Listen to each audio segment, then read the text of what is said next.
Hey everybody, it's Allison, STLprostretch.com, and this is kind of a group of exercises for the hips, doing some hip rotations and also the ankles.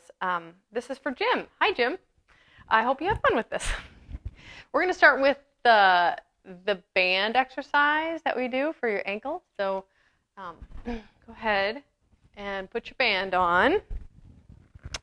And I think I gave you a yoga block to put in between your knees for this one. So we've got the band around the ankles. You don't need to use a lot of resistance for this. Feet hip width apart. You're going to toe in a little bit and try to lift your toes up off the mat. You're going to drive into the big toe base, the ball of your big toe. Lift the heels and kind of open the ankles up a little bit. I know that's a lot to think about, so I'm coming back down again. Lift the toes, toe in, pigeon toe. Lift the heels, ankle out, and then back down. Now I'm going to add the block, so I'm going to put the block between the knees, but I don't want you to squeeze it. I just want you to feel it. So again, lift the toes, lift the heels, and then ankle out. We're driving through the big toe base. It's really hard to ankle out and drive through the big toe base at the same time, but just try. I know it doesn't look like I'm lifting my toes up off the ground, but I'm trying my best. I really am. And I think the hardest thing about this is lifting the toes, driving through the pole of the foot, and opening up the ankles out to the side. So this is a posterior tibialis activation versus anterior tibialis. So we're trying to activate this posterior tibialis, which a lot of people have trouble with. So I do too. So I need to be doing these just as well.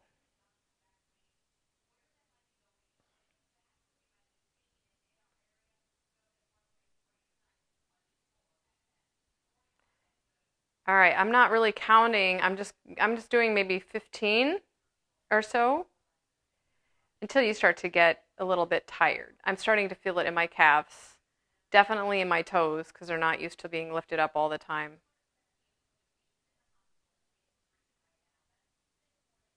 One more time. And then we're going to go on to the clam shells. And I know we've done these with a band before, but I think for this one, just forego the band for right now and just do it sideline.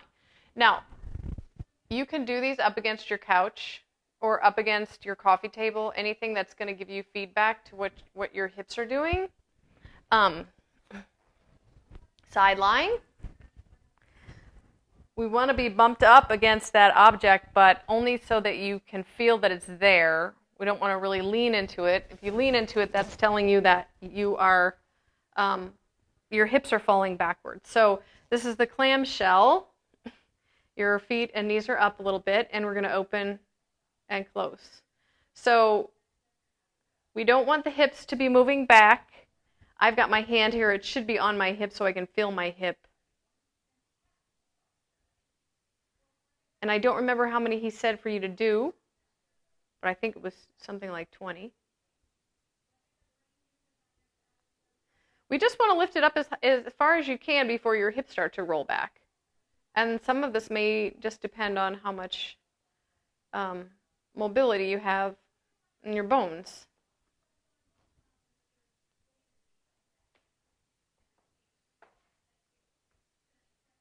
That was 10.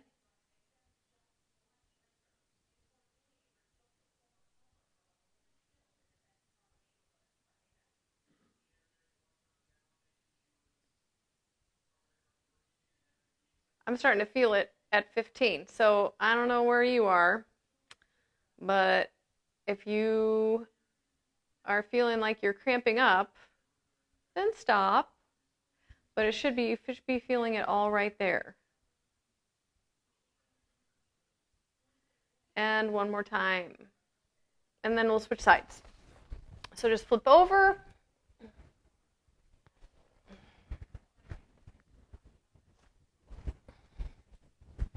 And again, if you want to put something, I think I put like a pillow in between your legs. You can. You could also put one.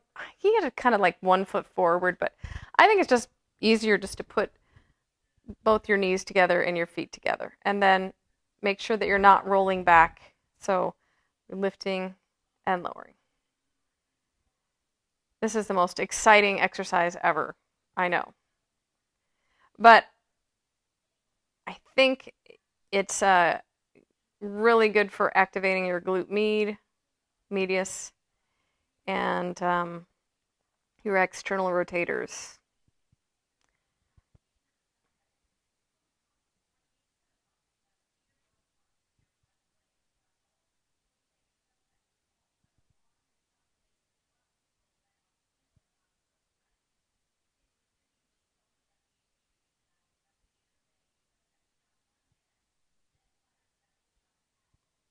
And we're getting to that 15 marker again. I feel like that's where I start feeling it. So you could stop here if you wanted to.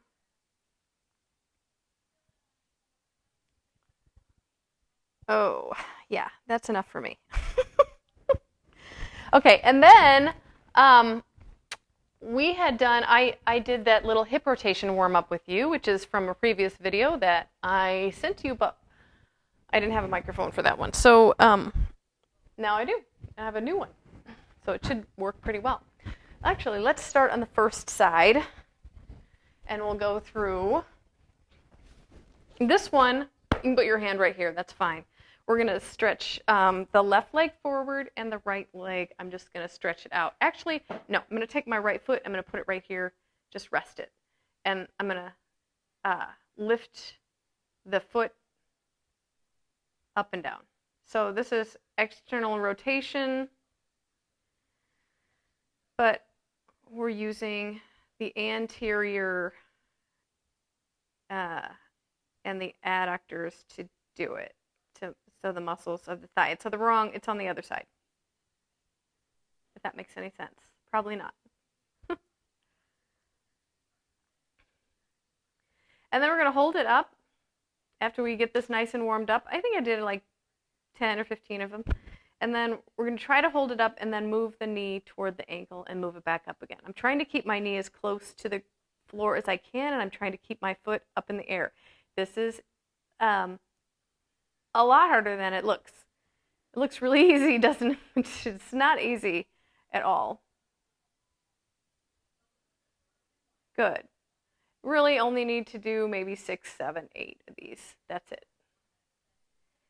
And then we'll start working on the other side. So bottom leg is straight out. I'm going to bring my right knee forward and rest it on the floor. My right hand is there for stability.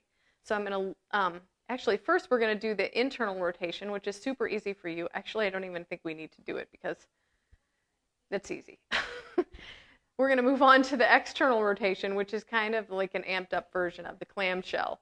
But it does have a little bit of a stretch to it as well. So it should feel nice after the clam shell. At least for me it does. Anyway, so I'm planting my hand down. I'm going to lift my knee up and down without my hips moving.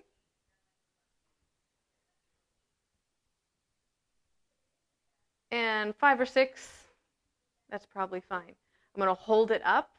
And then while I'm pushing my hand into the mat, I'm going to roll forward and try to keep that knee from dropping down to the floor. And then I'm going to move it back. And I am going to let my hip roll back just to get that stretch. It's not a huge stretch, but it should feel nice after doing all that hip work. And I'm just rolling forward and back, trying to keep the knee up off of the floor. Whew. All right, and then switch sides. So we'll start with the inner thigh work. Got the knees forward. I'm lifting my left leg up and just setting my foot on the floor. I'm going to bring my right knee up. I'm going to bring the foot up and then down. So we're doing external rotation, but we're using the front inside muscles to do it. Kind of freaky that they can actually do that in a way. And again, 5, 8, 10, something like that. And then we're going to hold it up. We're going to slide the knee down toward the other foot, and then we're going to bring it back up again. This is really weird sensation because, I feel this in my inner thigh, but I also feel it in my hip, my external rotators after doing all those external rotator, like clam shells. So I'm feeling both muscles working to keep this hip or this leg externally rotated. All right. And then we'll switch legs. So bring the left knee forward, plant the knee on the mat, palm on the mat. And again, internal rotation. As you can see on this side, I don't have as much internal rotation as the other side. You can see which ones, what you've got going on.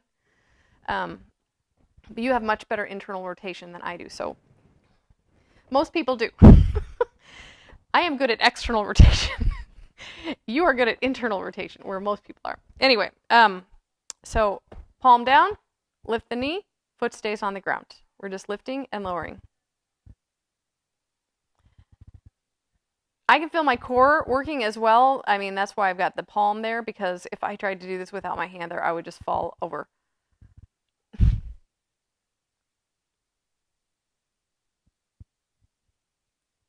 Okay, and then we're going to lift and slide to the belly and then rotate back again.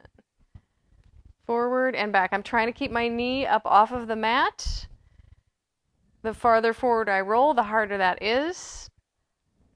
And then rolling back is just a little bit of a stretch. It's passive stretch. Kind of feels nice. And I say 5 or 6. It's for some reason easier on this side for me, so I'm losing count. Okay, and then we are going to do the glute workout. So grab your band, because we are using the band for these now.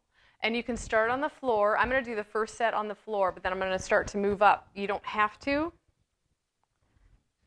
I'm going to put the band around my knees and grab my weights. You can grab 1 or you can grab 2. That is up to you. I'm just putting the weights on my hips, relaxing my head. I'm getting my shoulder blades tucked underneath me. I'm going to lift the hips, squeeze the glutes. Feet are hip width apart, by the way. So lift, squeeze the glutes, and open the knees. And 2, 3, 4, 5, 6, 7, 8, 9, 10, and hold. 1, 2, 3, 4, 5, 6, 7, 8, 9, 10, and drop it. Okay, so the next 2 sets, and you could do all of them this way. I'm going to be doing up again on the chair. Now, you have a couch, so you can use your couch. I would not use your coffee table. So I'm going to turn my chair so I can show you what I'm doing. I think we've got plenty of room. So I'm going to sit on the chair, put my band around my knees, and I'm going to take my weights and put them right at my sides. You could also put them on the floor. That'd probably work just as well. Actually, let's do that. And then I'm going to almost sit on the floor. That'd probably be the best, because I don't want you to have too much of your back on the couch. And then I'm going to lift my hips this way. So I'm going to grab my weights, put them on my hips, and pop up. So just your shoulder blades and above should be on the couch. So here we go. Feet hip width apart. We're going to do the same thing, just on the couch. 1, 2, keep squeezing those glutes and opening the knees. 3, 4, 5, 6, 7, 8, 9, 10, and hold. 1, 2, 3, 4, 5, 6, 7, 8, 9, 10. Now, we're kind of stuck here, so you don't get to relax a whole lot. If you want to make this harder, walk your feet out a little bit. That'll really get into your glutes even more. So as you lift, squeeze the glutes, open the knees, and release. 2, if you start to feel this in your low back, then probably move your feet back a little bit. You shouldn't really feel it in your low back if you're squeezing your glutes and opening your knees, though. 5, 6, 7, 8, 9, 10, and hold. 1, 2, 3, 4, 5, 6, 7, 8, 9, 10. Walk your feet back in again. Drop your hips slowly. And then weights to the side. My glutes are on fire. I was going to have you do a single leg glute bridge, and you can, if you so desire. We can go through that now. But don't feel like you have to do it. If you didn't do the stuff on the couch and you did it on the floor instead, then maybe you could do your single leg glute bridge. Because the single leg glute bridge actually makes the glute work twice as hard. So that's why they're so hard to do. So kick one leg up, drive through the heel of the other leg, push and lift. 1, 2, 3, 4, 5, 6, 7, 8, 9, and 10. And then switch legs. 1, 2, 3, 4, 5, 6, 7, 8, 9, and 10. And that is your glute work video. I wouldn't do it every day, but maybe like every other day, 3 times a week would be good. And you'll definitely probably feel your glutes start to get activated. Until next time, enjoy, and I'll see you later. Bye-bye.